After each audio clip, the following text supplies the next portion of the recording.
If you've been a renter, you know it's stressful to find the perfect place. But Zillow Rentals make it easy. They have filters for pretty much everything, so you can find a rental that's big enough for entertaining your friends, but small enough they won't crash all weekend. Find your sweet spot on ZillowRentals.com.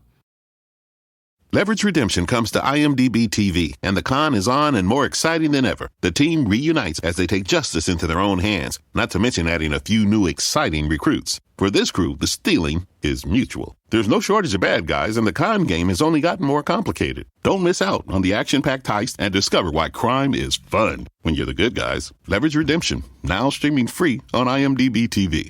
IMDb TV is available on Fire TV, Roku, or anywhere Prime Video is available.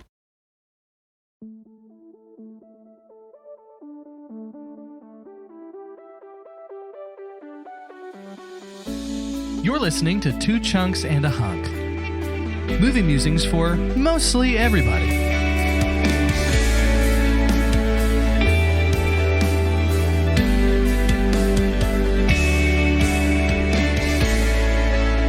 Hello and welcome to Two Chunks and a Hunk. My name is Jordan Wonders, and this week I'm your hunk this time. Actually, I almost said chunk, but it's hunk for me. Hunk. I'm Doge, and before I was an Avenger, I made mistakes and a lot of chunks. Gross. I'm Carter, and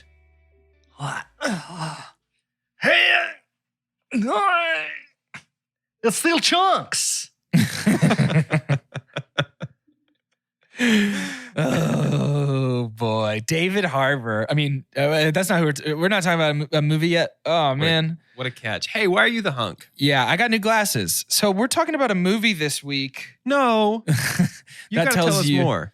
That tells you how our week has been. The thing to beat was new glasses, and nobody So could beat it. what was your life like before those new glasses? Pretty much the same. Okay.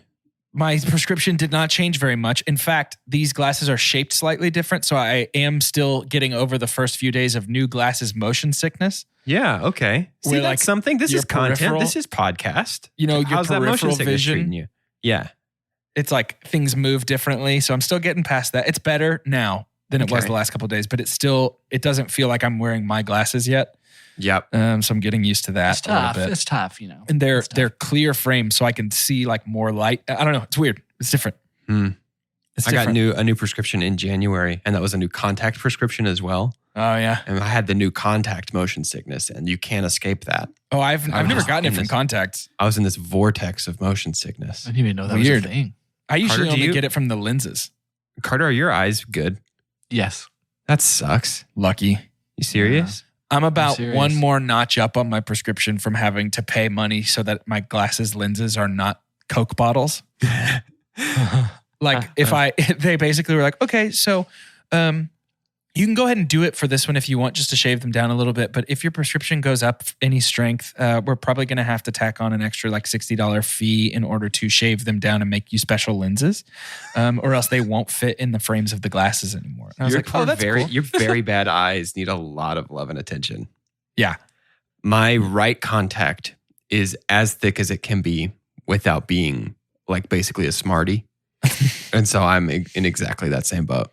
Yeah, it's cool, man. Like, it's cool to be blind. When you're a kid, go play outside. Don't spend all your time looking at screens, watching movies, playing games. Otherwise, your eyes will be bad. But here's the counter argument to that. It's pretty fun to watch things and play them. It is. That sounds like a good time. So, I mean, really, that's why I'm the hunk, is because I've ruined myself. Okay, I'm getting a thumbs up from the judges. They're saying we can go on. That's enough time talking about it. We could talk. We did it. We did Okay, a hunk. great. Now So we can this move on. week- Great. This week is From the judges. it's a standalone episode between Summer of Love and our Olympics Carter's Choice series. But I'll tell you what, this movie's pretty athletic and I love it. So it's the perfect bridge between the two Do you series. think spying will ever become an Olympic sport? Because if so, we That could would be retcon this so- into our series. Well, Sick. it has been, just nobody knows. Oh, That was the perfect answer. Let's move yeah. on. No, that was good. That was really good. There's not even a joke to make. It was just perfect. There's nothing funny here. It's There's just no really joke good. because it's like, yeah, you're right. Actually, that's pretty accurate. That Good is, job. you know what I You meant got to it. say. So the three tenets of comedy are be unexpected, yes, and and absolutely slam dunk it home so hard that there's nothing else to say, I think are the three That's how you win at jokes. tenets of being funny. And we did a great job there. We did well. We are going to talk about this movie, and this movie is a part of the Marvel Cinematic Universe, and it is known as Black Widow. Doge, give me a synopsis. Please. Sorry, please. Hey, please. Yeah, definitely. Yeah. Where This are my week's manners? synopsis has no author and no motivation. The synopsis says, a film about Natasha Romanoff and her quest between the films Civil War and Infinity War. All right, sounds good. All right. I can give you another one. This one was written by Top Measure.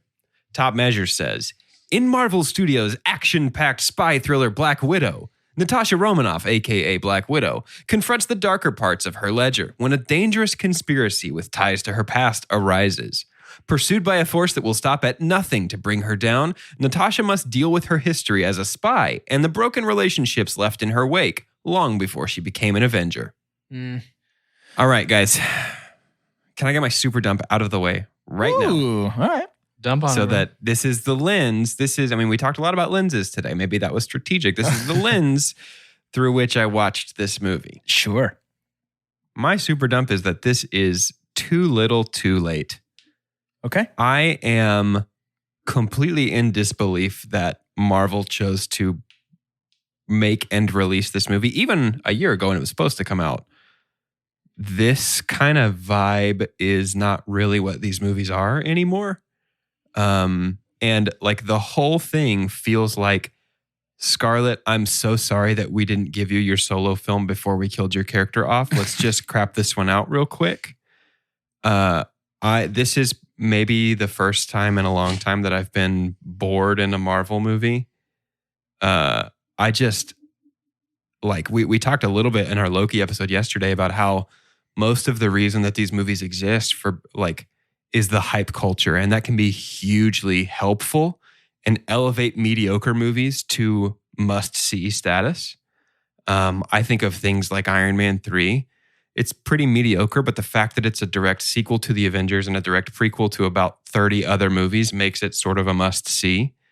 And the fact that we've released this prequel that's sort of standalone, unmoored from the continuity of the meta-narrative aside for one 5-minute post-credit scene has completely eliminated any sort of must-see status for this movie and lets a mediocre action superhero movie just be a mediocre action superhero movie, which I think is probably the great weakness of that hype culture vibe with these movies.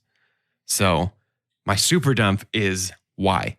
Now that that's out of the way, that's sort of the lens through which I viewed this movie. I'm probably a little bit less, I know you guys pretty well. I'm probably going to be a little bit less favorable than y'all on this particular flick. Sure. I think I was just going to say, worth a convo. If this movie was the one that came out before Captain America Civil War, what is the differential on, like, how many movies is it passing?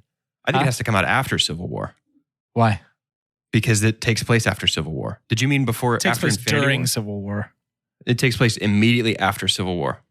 Oh, sorry. Yes. Yes. After Civil War. Natasha is on the run after the events of Civil War. My bad. Yes. If it happens after Civil War, like immediately after Civil War, Yeah. how, like, is it passing movies on your ranking of MCU movies? Yeah, it's much better. I think it came out of the wrong. Like the whole thing to me Just feels timing. like, yeah, we killed Nat in Endgame, and we're like, oh crap. Like her entire destiny, her entire story is about having her fate decided by powerful men, and we just sort of let Hawkeye decide her fate. You know what I mean? Like they're Right. the way that she was eliminated in Endgame was not awesome, and it feels like Marvel, outside of the frame of the movie, was like, dang, we really should have given her a solo movie, and so I had to invent this whole story right now.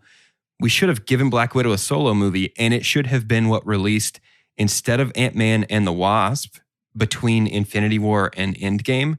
Mhm. Like that movie is great, but I would trade a Black Widow solo movie for that one, and it should have been Natasha in the 5 years between Infinity War and Endgame when she was leading the Avengers.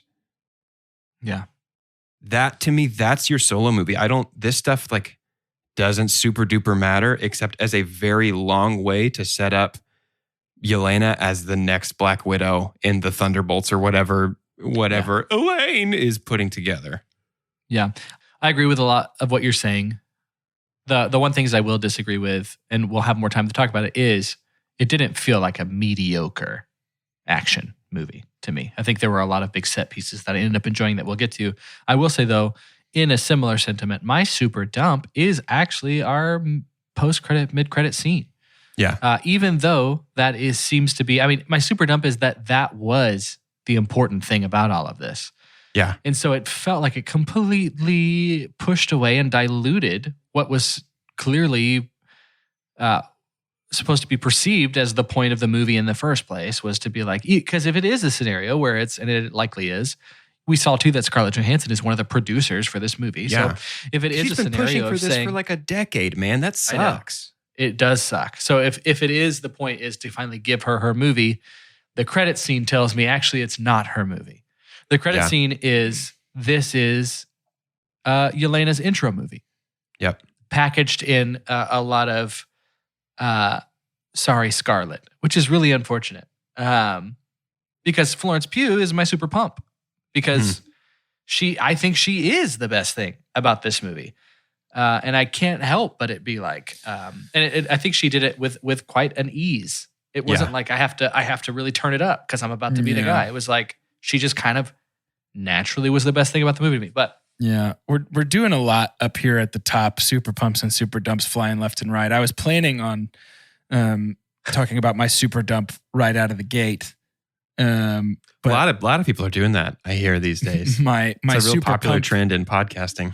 My super pump has also already been mentioned, so I'm really torn here. I'm going to start right here by saying this. Doge, I mostly agree with you. Okay. I do think that this, when we left, the thing I said to Callie in the car, and it's kind of what I said about What If yesterday in our Loki episode, is just like, it was enjoyable. I'm not usually going to be sad about more Marvel unless it's Thor 2: The Dark World. And I just think that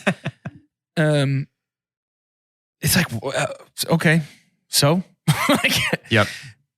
At no point was I concerned about Natasha, because I've seen her die, so I know that she doesn't die here. I know that she doesn't get horribly disfigured or end up with some weird limp. Like, we've watched her do her thing, so like there's no stake whatsoever for her here. Yeah. At no point was I worried about Yelena, because there's no way they're getting Florence Pugh for just one movie. Right. I might have been concerned about Rachel Weisz if she was ever put in any real danger at any point. Like, yeah. There were no stakes. There was never a stake in this movie to me. It was just like, let's do some fun stuff. And it did do some fun stuff. And for that, I say thanks. Tip of the hat to you. But yeah, I mostly agree with you, Doge. I think that I definitely view the movie more favorably than you do, it seems like. But I absolutely struggled with the like, so? Well, it's hard, right? Because there's not only no physical stakes, but like Natasha's arc is over.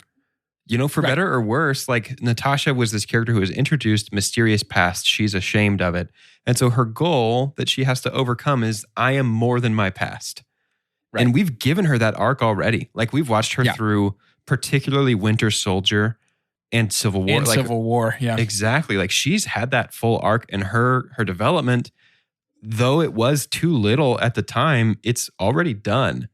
And so now we're kind of, it's sort of the same way that, I was thinking about this while we were watching the movie, actually. It's sort of the same way that Temple of Doom, being a prequel to Raiders of the Lost Ark, breaks Raiders of the Lost Ark. Because Indy's whole journey in Raiders is to understand what faith is, that it's more than just academic understanding, but there's something that happens and you have to not look at the arc because it's a power we can understand.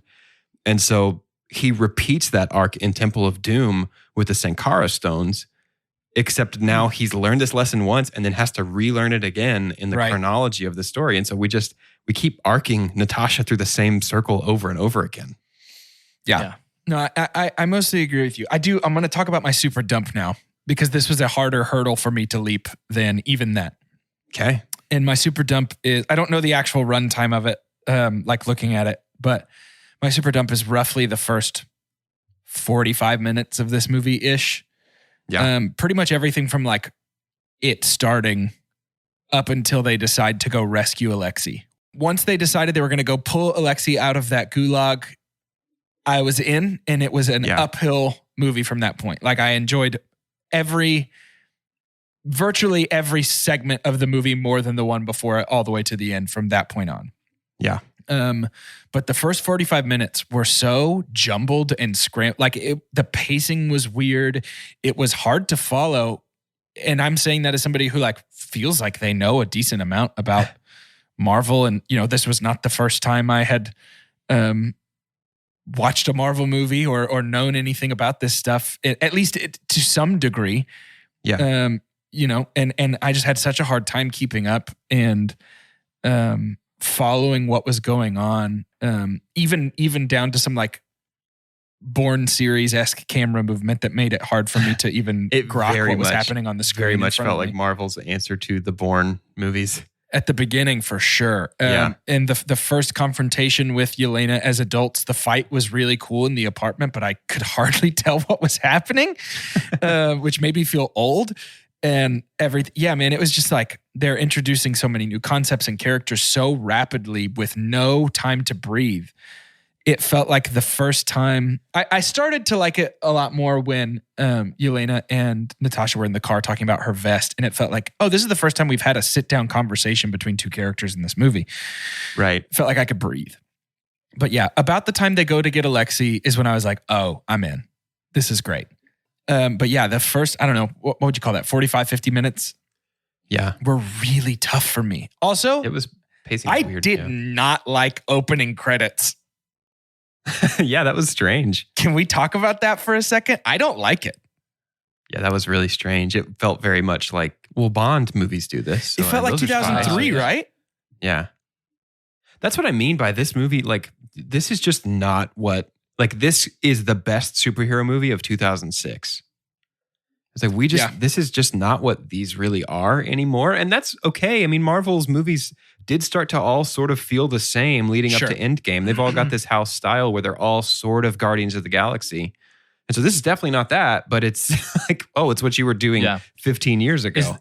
Does some kind of mortality scale have anything to do with it? Because, 95% of it outside of the Red Guardian is mortal. Sure, we're not just regulars. We're not flying. We're not magic. I don't think that was it for robots. I don't think that was it for me.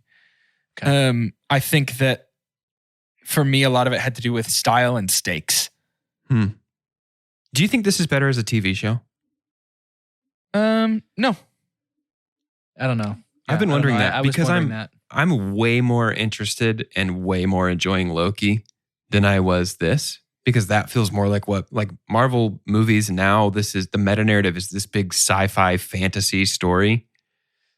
And so this felt most similar in tone to like Falcon and the Winter Soldier. And so It just feels like the worst part of all of it for me is I think it's going to continue to feel like a slight to Scarlett Johansson. Yeah, exactly. And because when you look at the rest of the lineup of the movies, how fantastical, Spider-Man, Shang-Chi, Immortals. Eternals. That's just Eternals. Sorry, Eternals. That's just 2021. Yeah. It's like, man, what a bummer. But I ask about the mortality rate thing too, because I think we did have a conversation about the Falcon and the Winter Soldier. Had a little bit of that for me. There's something about, I can't help but compare it to things that have come before. Yeah. Or things that are like, this could be a CBS show.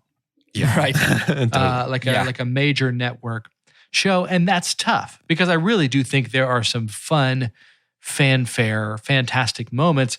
I love the avalanche coming into the presence Yes. and them having to get out of that. That was like sometimes when it was almost at when Bond is at its best. It's not quite there. Yeah. But there were moments. You can't help when you're in that realm of the still ridiculous, because there is a difference, right, between Bond and the Fast and Furious franchise.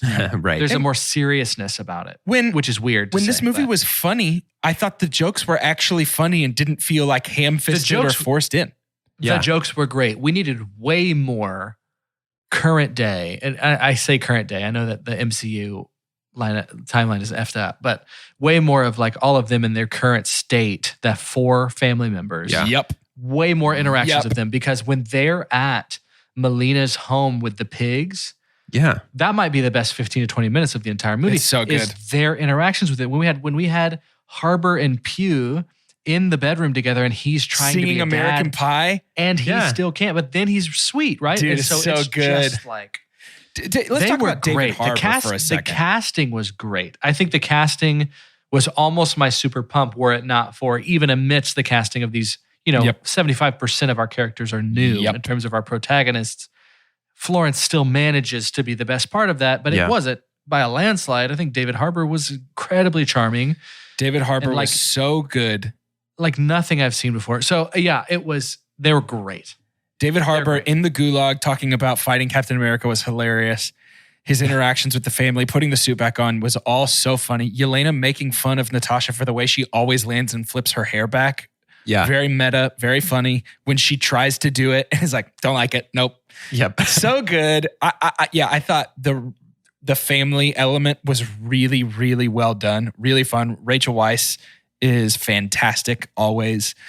I thought it was all very interesting. I will say, so very close to my super dump. It wasn't my super dump, but very close was the absolute waste of Taskmaster. So I'm in on, what's her name? Olga Kurylenko. Yeah, speaking of James Bond. Yeah. It's Quantum of Solace, right? All about Kurylenko as Taskmaster. I think that's great. I think that's fine. Just Taskmaster didn't do anything in this movie. Like, Taskmaster was on screen for like 4.5 minutes. Taskmaster's my super pump. Wait, really? Yeah. Yeah. Taskmaster is the most unlike other Marvel villains that we've seen.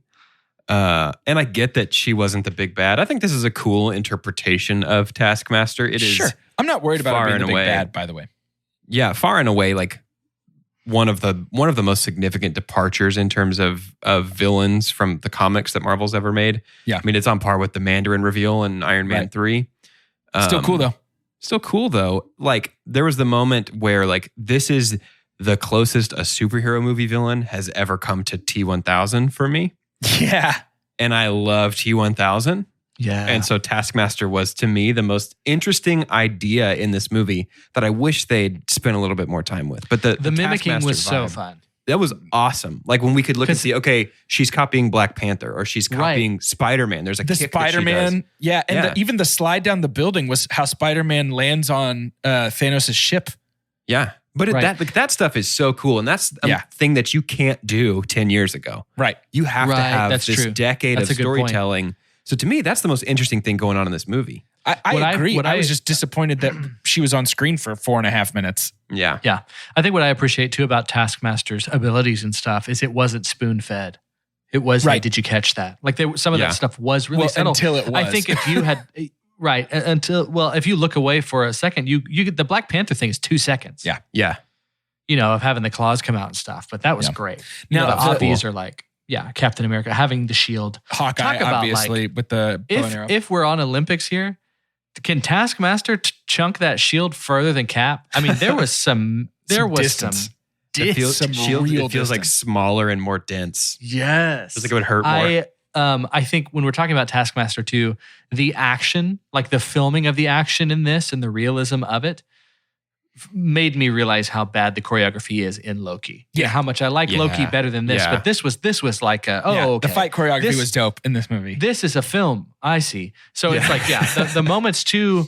Another thing that was almost my super pump was, when we have our primarily, like of all the butt kicking, the largest percentage is done by women. Totally. And it is not girl fighting. No. You see what I'm saying? It's like, it's not what Hollywood has had. Completely. It's like, go for the hair, scratch, like things like that. It was like, it wasn't even the like everything's very like weirdly leggy and sensual during, like it was like they got the crap beat out of them. Yeah. Bad. I thought that was awesome. And it's also fun too, even though it's like, hey, you don't really need to make her seem realistic to us. She's an Avenger, but seeing the bruises and stuff is valuable. I think it's good to see. Dude, when she smacks her face on that desk. Oh, yeah, to go ahead and sever the nerve. That moment, I was like, dang, Natasha is bad, dude. Yeah, that was crazy. Like, I want more of that in this movie. I think that is the kind of stuff where, like, the difference between her and even Yelena at the beginning should be like, Nat will go all the way to get it done. Like that was bad to the bone, that scene. I loved it. Yep. I loved it. I loved the reveal of not the mask so much. That was like, oh, nice. But the reveal that they had planned kind of the whole thing out in, what's her name, Melina? Yeah. In her, there's a level of realism to that too, if that's what you've been ingrained to do your whole life. So Totally. it's like in an espionage thriller, you get to pull stuff off like that. Oh, That's why sure. the best things about Mission Impossible are like, okay, cool, I get it. This is how you think. 100. Yeah. No, I think that's all great. And you guys I think both Mission Impossible boys? I've not seen Big any time. of those. big time. How does They're this so fun. compare? It both is and isn't the same. It's large scale like Mission Impossible, but Mission Impossible is a little more like stunt heavy, which makes it fun. Yeah. This is a little more story driven and character driven. They're different enough. Yeah, I'm just trying to figure out like there was just something that kept me from being like, oh, this is Marvel. Marvel's back. You know what I mean? And I'm wondering. I don't if even it's think that, Marvel would say that this is Marvel's return to theaters. I think this was a delayed. Oh, they've movie been that was- hyping it up as that. I know, but I think this was a delayed movie that was supposed to come out a while ago, and I think Shang-Chi is the real first. Shang-Chi is really Marvel's back. That's how I feel. That's gonna So and because this is the first movie of Phase 4, is it not? No, wait. Spider-Man Far From Home was. No, they tagged that as the end of Phase 3. Oh, really? I think that's true. Uh-huh. Yeah. Oh. Yeah, that was then it technically seems- the end of Phase 3. It seems even more weird for this to launch off. That's why I bring it up. Yeah. Yeah. It's kind of it's like the 10 minutes we take out of the Oscar ceremony for the in memoriam. Right. And there's at least Right. one person on there that you're like, you didn't even play it. Why didn't you play you didn't play a Prince song? Yeah. You didn't play a Prince song? And they went, okay. All right. Well, he'll have his moment at the Grammys. You know, it's like, Yeah. it is interesting. And, even though there's a lot of things that we poo-poo on, I know we're not going to lose anybody because I think a lot of people feel the same way about this movie. And this is just maybe the thing that's more baffling to me is 30 installments in, Feige and the MCU need to know that this is the lens. Yeah. This is how everyone's going to look at this stuff. Yeah. They don't get to be Because you have- surprised by anybody viewing it this way. Because you have done so well, right?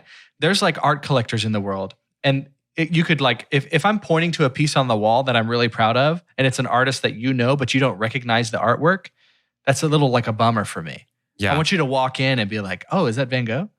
Like, well, yeah, he had a period though where he was kind of doing his own thing. That's still him though. He signed it. You see where he signed it? Yeah. That's still a Van Gogh. It's like, okay, the resale value's low. Yeah. Because if I got to tell you it's Van Gogh, you're not going to buy it. Right. So, I think the thing with, first of all, I do want to say that by about halfway through the movie, I was like, okay, so Taskmaster's definitely that dude's daughter, like for sure. Yeah. yeah, same. Saw that one coming.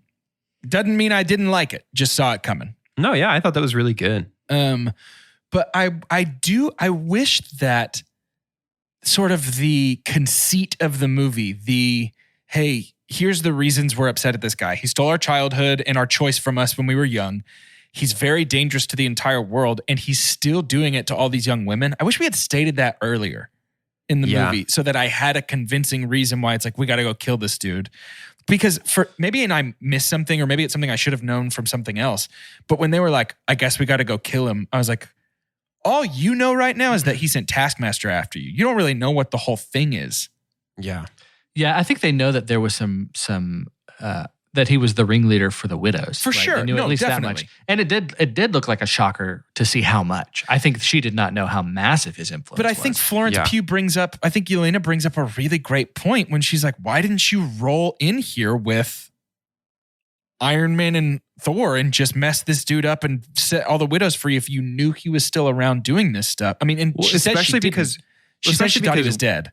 Well, we've seen the period of the Avengers when all they were doing was being government cleanup. Right. Right? Like around the Age of Ultron time, they were just going around mopping up Hydra dudes. You know what I mean? So like, why wouldn't they go take care of this particularly nasty guy? Again, I want to say I heard the part of the movie where Nat specifically says she thought he was dead. So I can understand that part. That feels hand wavy though. That feels like we included that because we knew the audience would be like, the same thing we were asking in 2013 wait, how come the Avengers aren't helping with this? And like, that's a question that we've written ourselves out of having to answer by creatively raising the stakes in all the movies since then. And we just return to that world of like, why aren't the Avengers helping? Right. Or why didn't they help? Because now the answer is because they don't exist anymore. But Yeah. Whereas, it can also be why don't you have help? It's like, because I'm in a timeline outside of anybody's recognition. Sure. Or, Well, and I understand I'm in why another the universe Avengers that nobody aren't knows helping now in this movie because they're split and in jail and Right. whatever. But I'm just saying before that, Yelena's Why point of didn't like, they? why didn't you ever roll up with Cap and Hulk and just smash this dude? Call it a day. Yeah. Yep. Well, and we're already seeing that with the Eternals. People are asking like, why didn't you, especially in a trailer where they're talking about Yeah. the Avengers. So Yeah. they already have to make up for that. Tell us why. The thing is with the Eternals, though, it feels like the trailer is begging you to ask that question so they can slam dunk the answer home. Listen, I never have been so all over the place with a movie. There's a strange level of confidence I have in that movie, and it's all the players, dude. It's Chloe. I think with our director and like the people that are involved in it, I'm not worried. Yeah. About something that I know nothing about. I keep forgetting that we get Strong Kumail in this, and I'm very excited to watch Strong Kumail. Boom mail. Sign him up. Boom, boom, boom mail. I don't know, man. That's all I got. He's Like an boom. alpha Kumail. Like boom. Like explosion, boom. Like They're both good. They're both good answers. Like it Both good exploded. answers. While we're talking about the King of the Widows, I think it was accidentally nasty that the way Natasha beat her or like triumphed over her abuser is by enduring more pain than he thought she could. That I think can get sort of nasty. And I think it was unintentional. And that's probably a less than charitable read of that situation.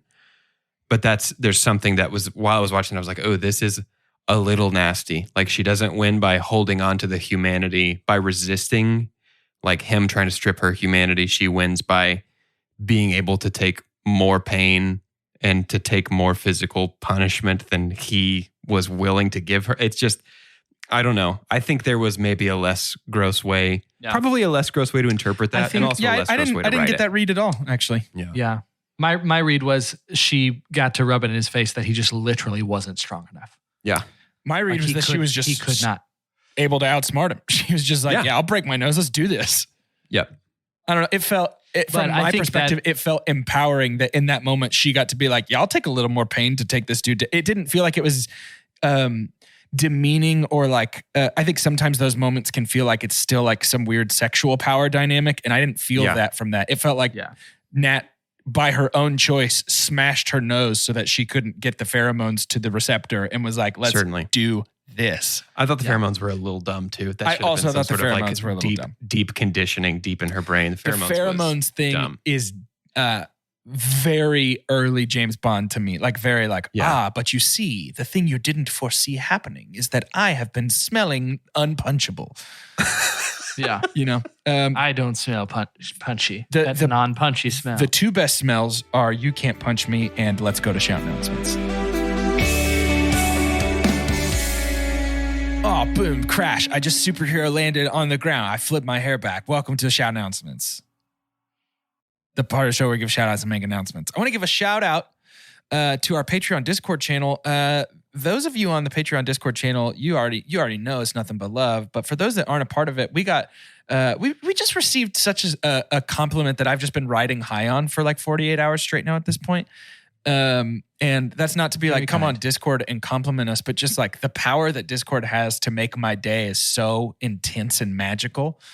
That I wasn't joking. My response said that I was going to internalize the compliment and pretend it was about me as a person and not just the podcast. And I did that, and it made me feel very good. It's a trick I've learned called lying to yourself, and it's great. But the thing about Patreon is that we've got 2 tiers, and let me tell you a little bit about it. The first tier gets you access to bonus episodes, and by the way, that is coming. We have not forgotten about our promise for Back to the Future. That is on its way. And also, it gets you access to an extra vote. That's right. In any poll-based series we do, and if you've been paying attention, that was just 2 in a row, I believe, that you got to have some pretty major influence on. 2 series in a row. So I mean, it changed movies that we for watched. for both series, it pretty dramatically changed the series itself. So that is important. But then the next tier gets you access to our patron-only Discord server where we talk about movies. We're talking about Loki. We're talking about trailers. We're talking about everything. Carter has a channel he's running called Fives where he's just asking for top fives. I think we need a new Fives today. Yeah. Okay. I think we need a Fives today. I love Fives. I can do that. That's some of my favorite stuff. So we yeah, could just post a picture of Fives from the Clone Wars in there. You could do that. One of my favy favy faves. Just drop him right in there. So you could jump on that Discord at any point if you're just willing to hop on over to Patreon. We would love to have you. Seriously, it's growing in some really cool ways. If that all sounds like too much work, and trust me, it's a lot of work. It's worth it, but it's a lot of work. If you're looking for something low commitment, low stakes, easy breezy, beautiful, then you could leave us a rating and a review on the Apple Podcast Store. That's a huge and important and valuable way to help us out and help our show reach new listeners and new audiences and new ear frontiers, new ear holes. We can reach the very limit of human hearing, and that's our goal.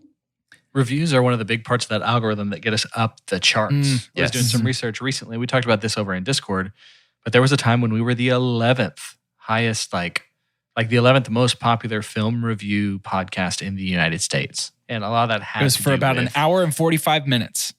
reviewing. And we just need you guys to help us crack the top 10. We continue to be kings of Zimbabwe. Yes. But it's time to bring it over home, bring it to the States. Are we big in Zimbabwe for real? Is that one of We're them? number one. Yeah. We were number one for a while in love Zimbabwe. That is so sick. I wanted to, I wish we'd capitalized on that. We should have made a mug that said it's a long Zimbabwe to the top if you want to rock and roll. Stop. So good. You know, there's still a chance. There's a pretty good chance that somebody just VPN'd. Yeah. But I don't care. I didn't think about that until right now. I don't care. I'm going to delete that from the episode because that makes me that bums No, me I don't out. care. It doesn't matter. I don't care. Olympics, Carter's choice. It's exciting to have this power. Cardi's Chocho. So next week, to kick off Olympics, we are going to have our archery. We're going to be honoring archery.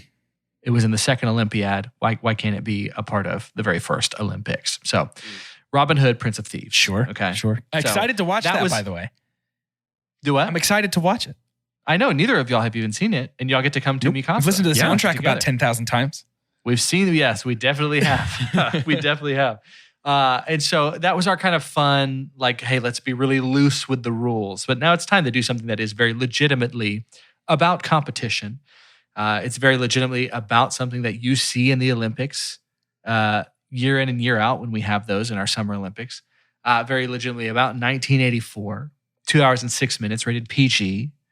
They call it the Karate Kid. Yeah. Yes. The OG Karate Kid joined Carter-san, Jordan-san, and Doge-san, as we'll talk about that. So that'll be week 2. So week 1, we have Robin Hood, Prince of Thieves. Week 2, we have Karate Kid, Miyagi. Man, it is, it's funny. I listen to a lot of movie review podcasts, and that is almost a rite of passage randomly, but not. The Karate Kid it is a classic. Interesting. Yeah, to do Karate Kid. And so I intentionally avoid all movie review podcasts, so I'm glad one of us is keeping up.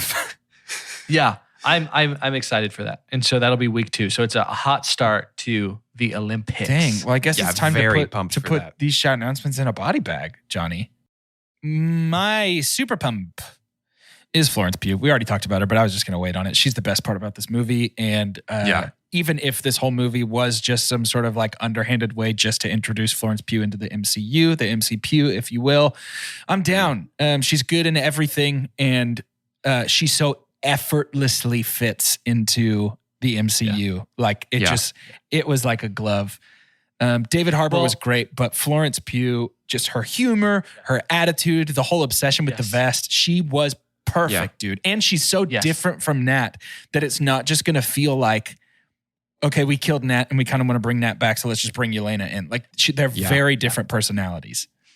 Yeah, I think you bring up a great point, and she is such a good fit for the MCU. I think she's a great fit for the Avengers. That's why I'm like, the Thunderbolts thing is clearly going to happen. Yeah. There's at least a strong offer there, but I want to see her interact because there has not yet, because I think we don't even call a lot of our great and charismatic female leads aren't Avengers. Yeah. Right? Carol Danvers, Gamora, right? Like anytime we actually have a real fun Shuri, right? Like none of these are actual members of the Avengers. I'm ready for it to have someone. You know how badly I want to see Thor and Yelena jaw at each other? Dude, big time. Like, how fun would that be? Because she's not going to take it. Like, ScarJo had that, right? Like, she had that to an extent, but there's something about, like, doesn't care and really funny. I think we're going to look back at, in terms of unlocking something about the persona of Yelena's character, like, the moment we really got to really see her be funny was when she's mimicking, and I love the callback to it, but when she's mocking the poses. Yeah. It was great. It's like, when you do the... and like everyone gets to just kind of laugh at it, because that's something that is familiar in the MCU too. Totally. Is we do have some of these callbacks to things that didn't work or things that are kind of kitschy. Right. It gets to make fun of itself. And I think, but obviously I agree, all of that was super pumped. But then for me, her standout scene was just singing American Pie with David Harbour. Like she's such a great actress. Yeah. Actor, man. Like this is what's tough though. Here's where we slight ScarJo. ScarJo is far more decorated, not just because she's older. For sure. Far more decorated by the Academy. I don't want to say that I think that one is better. I'm just excited for Florence I'm not to saying be you here. are. I'm just saying this was something that happened to me. Yeah. And I was like, oh, there we go. That's an actor. But then I'm like, wait. The MCU has put such a lens on Black Widow.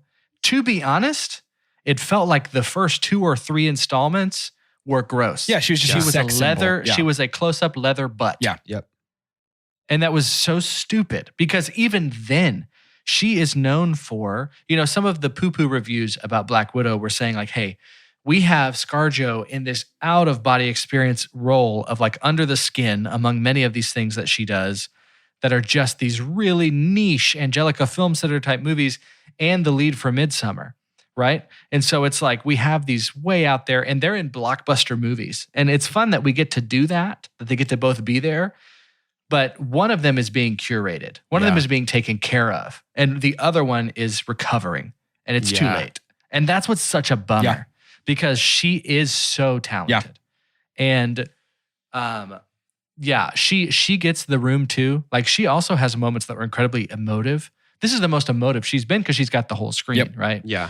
But yeah, she's not just cold anymore. Like there's something behind some of that negativity, some of that quietness, some of that sternness. But yeah, Pew is getting a much more thoughtful runway. Yeah, and I'm I happy agree. for her. So but I'm really that brings sad. up a good point about ScarJo. Would you guys say, like looking back, she first appeared in Iron Man 2 in 2010. That was 11 years ago. It would have been 10 years if this movie. So really her experience in the MCU was a decade. Yeah. Would you say that over that decade she was utilized well? Or is it closer to wasted than utilized well? It's almost a 50-50 split for me because of, I think that she really starts to shine in Winter Soldier. And then you've got Civil War, Infinity War, Endgame. She's really good. Yeah. I think that just her first couple of introductions, the MCU still didn't understand the value at its own fingertips, maybe. Yeah, I think she needed way more time. I think Scarlett Johansson, Black Widow, was at her best interacting with Steve Rogers. Agreed. Yeah.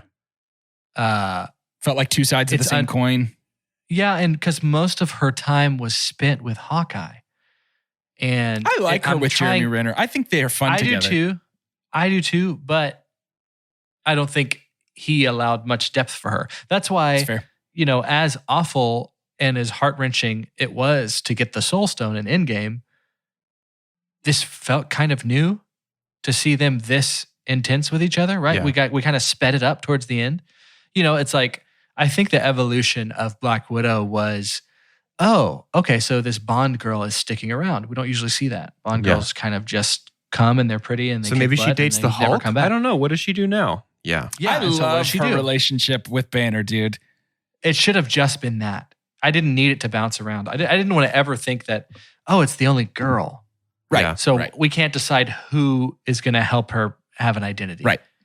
It's like, oh shoot, no. What if her identity is just her? We need to do a movie for her. What's up, 2021? Right. You know, it's like, bleh. Yeah, I'm with you there. I'm definitely with you there. I didn't think about that, the treatment of Florence Pugh versus the treatment of Scarlett Johansson. And because they knew better. They knew better. Let me say they're this.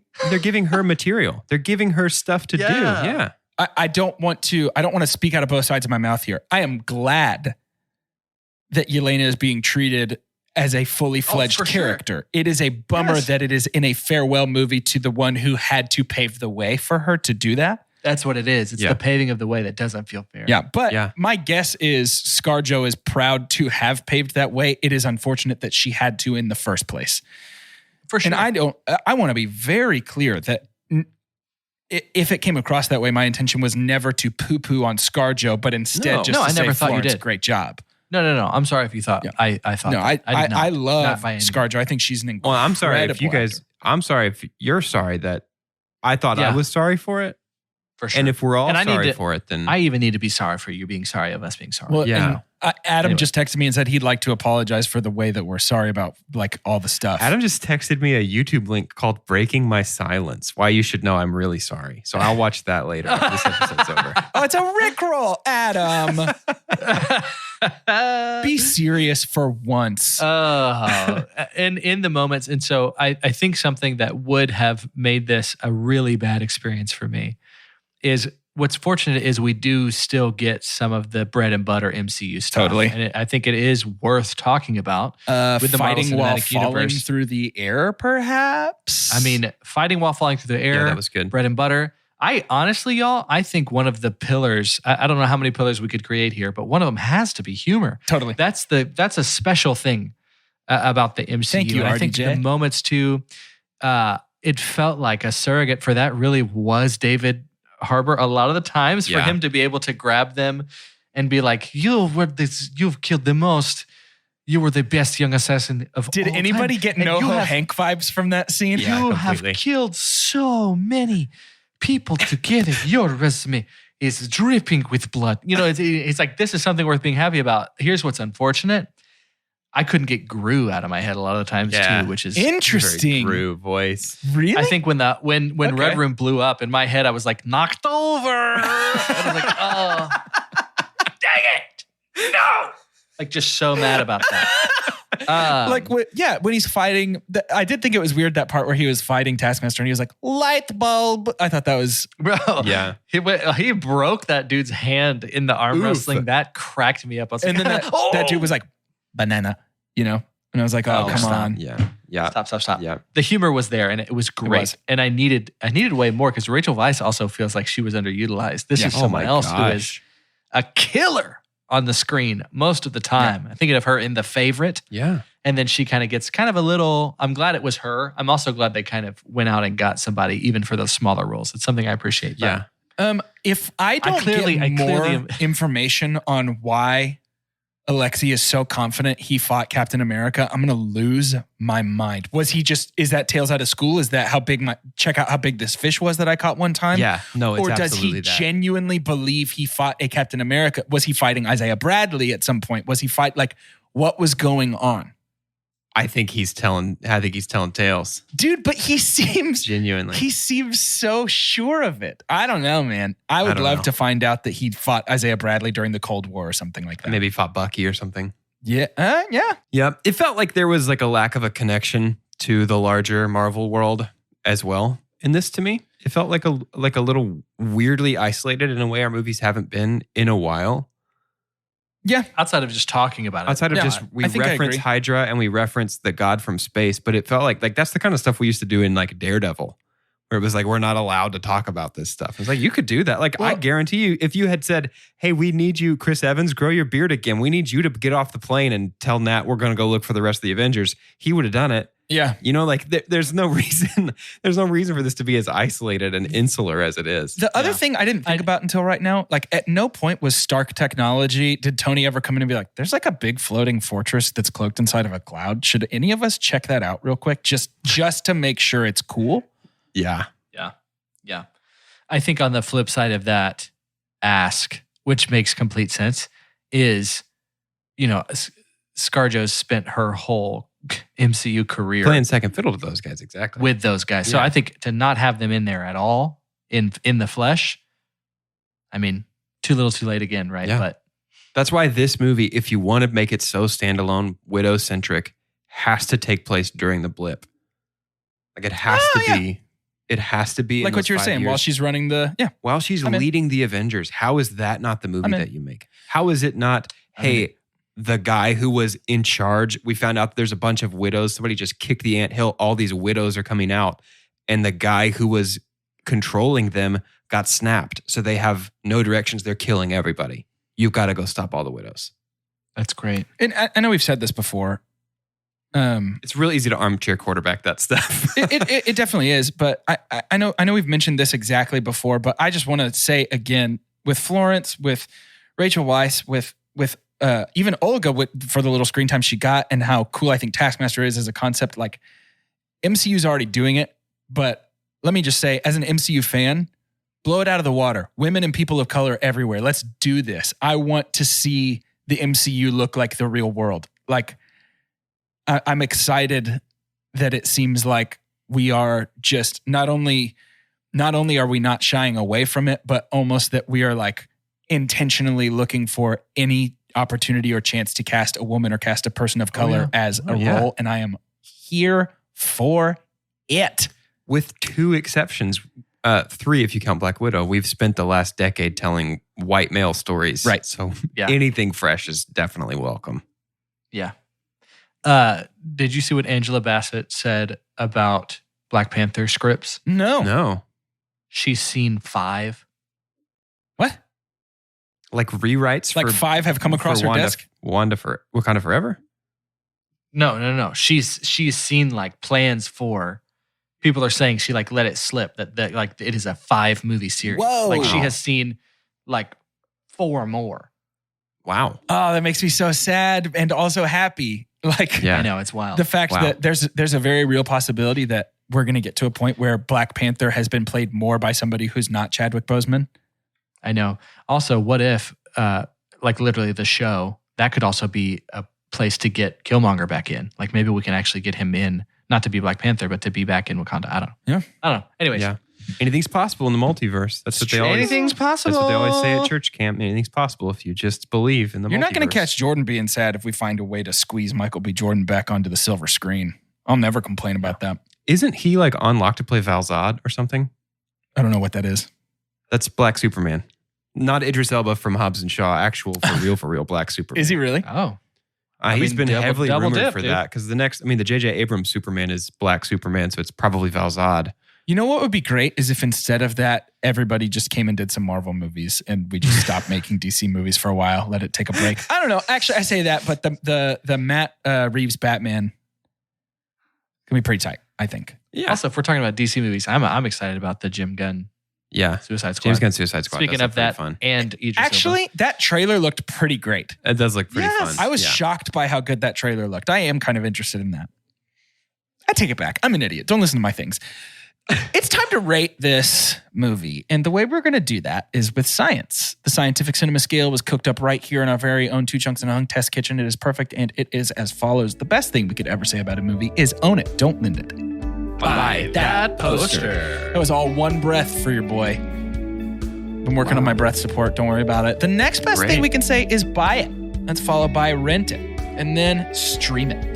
After that is forget it. And last, but certainly least, the worst thing we could ever say about a movie. God hath forsaken us. I legitimately feel like, so it is a rent for me right now. I think it's a rent, and it's a relatively middle tier, low rent for me. I think I would have heavily considered it a buy if this was released after Civil War. I think if this comes at a place, can you imagine what it means? So there's in some context Endgame now? to it that's important, is what you're saying? Well, if we lose Natasha, After we've spent all this time with her. like lose, she's one of the ones that we're just not bringing, like actually bringing back into the universe after seeing a movie like this, a standalone movie, then yeah, she's one of the OG Avengers, right? Like, come on. But it's a rent, yeah. Yeah, I think I'm also going to rent it. I think I'm kind of with you. It was just sort of for a Marvel movie, it's in there in the middle. It's in there somewhere with like Thor 1, Guardians 2, like just sort of Iron Man 3, like the ones that it's like, it's fine. It's pretty good. It's an Ant-Man and the Wasp situation for me, I think. And I did like it, and I'm never sad about more Marvel. But it fell short in a couple ways, whether it was contextually, just where it sits within the universe, or just as an end product in general. I mean, my super dump was the first 45 minutes. That's about a full third of this movie. So, I mean, a full third of it was like almost unwatchable for me. I don't know if I stated correctly how disappointed I was in the first 45 minutes. It was hard to watch. Impossible. The pacing was impossible there. But yeah, so it's a rent. This is the lowest a stream can be without being a forget it for me. I think if we talked for another 20 minutes, I would talk myself into a forget it. I probably won't watch it again because it really is not at all part of the ongoing meta narrative until we get to the last 5 minutes. Mm-hmm. But the whole time I was watching, I could not separate, like, Marvel, you've drug your feet. You're afraid to make movies with a woman as the lead, and so you don't let ScarJo make her Black Widow movie until now. You finally let her make it, and it's this. This is what you say, okay, we're going to honor your decade of involvement with our franchise with this? That's like, it's kind of unacceptable to me. It's just like, how do I not feel slighted on behalf of Scarlett Johansson? But yeah, this is a very low stream for me. I think this installment, maybe more than any other MCU movie, is going to have a weird life, because I think we're going to have several more movies where Pugh keeps killing it and keeps doing really well. And it's going to be a lot of people who maybe haven't seen, they're like looking just for more Yelena. Yeah. They're like, oh, well, basically her intro, is it going to kind of get rewritten again? How hard are they going to fight that? I don't think they're going to fight it too hard. Yeah. Because I think if it ends up being 10 years from now that this was Yelena's kickoff, that gives this movie a reason to exist. Yeah. I think the MCU is okay with that too. Yeah. And that kind of sucks. Yeah. I'm interested to see how this lives in popular consciousness, because even with non-Avengers movies, even with Doctor Strange, or even with Spider-Man Far From Home, like there's a certain amount of conversation about it that is necessarily revolving around what happens next. Can you believe they did this? Can you believe they did this? I have no idea where it's going from here. There's a lot of room to theorize and a lot of cool things set up and teased. And this one, like, the conversation's been had by the movie itself. Like, we don't need to wonder what does Nat do next, because we know she goes and dies.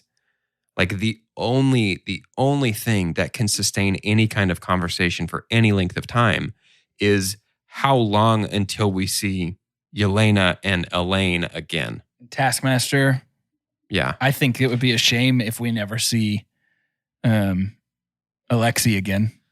Well, anybody that got on that jet could come back. Sure. Anybody. But that's what I'm saying. That's the only kind of conversation. Right. And that doesn't in any way affect the universe. You know what I mean? That's all.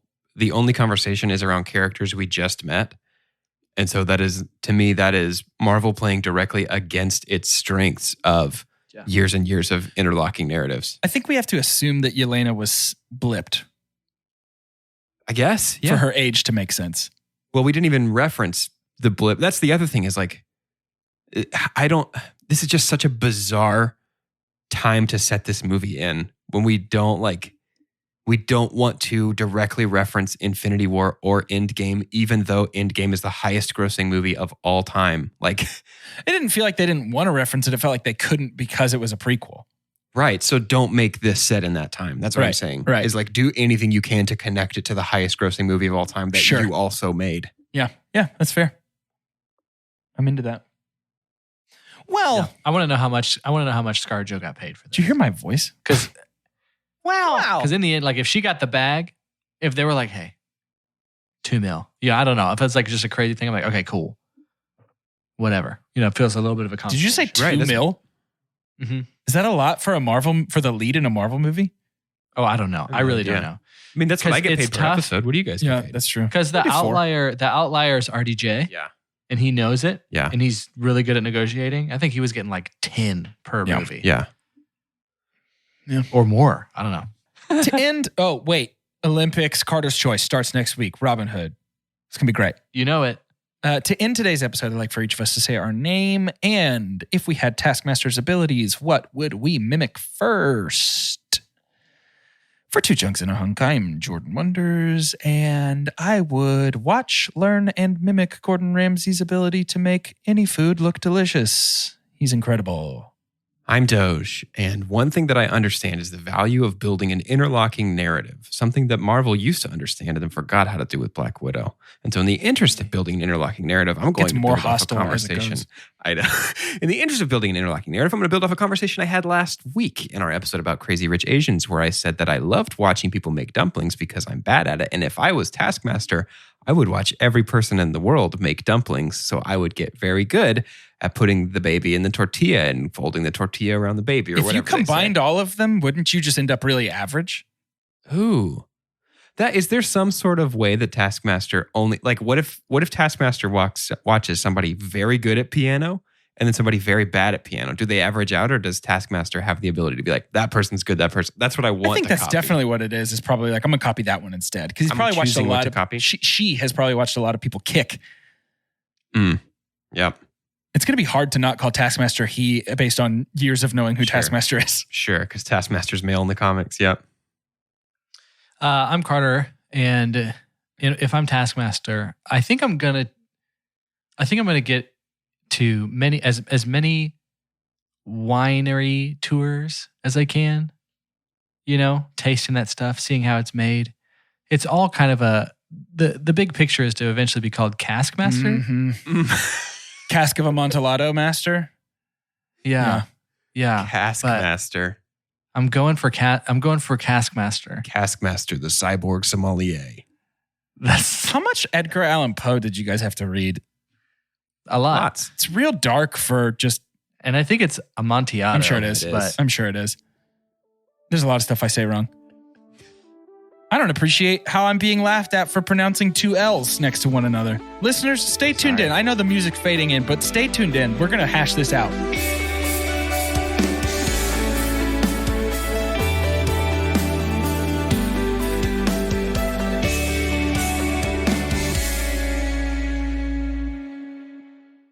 If you've ever been a renter, you know it's stressful to find a place with everything you love and nothing you don't. But did you know Zillow does rentals? It makes the search so easy.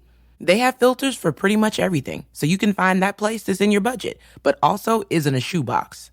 Or a place that's close to your parents, but far enough they have to call first. Plus, it's easy to apply, request tours, and pay rent in the app. Head to ZillowRentals.com and find your sweet spot.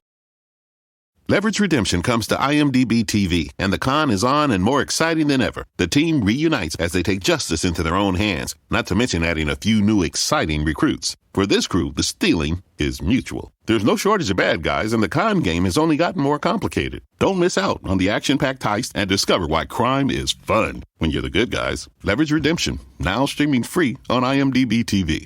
IMDb TV is available on Fire TV, Roku, or anywhere Prime Video is available.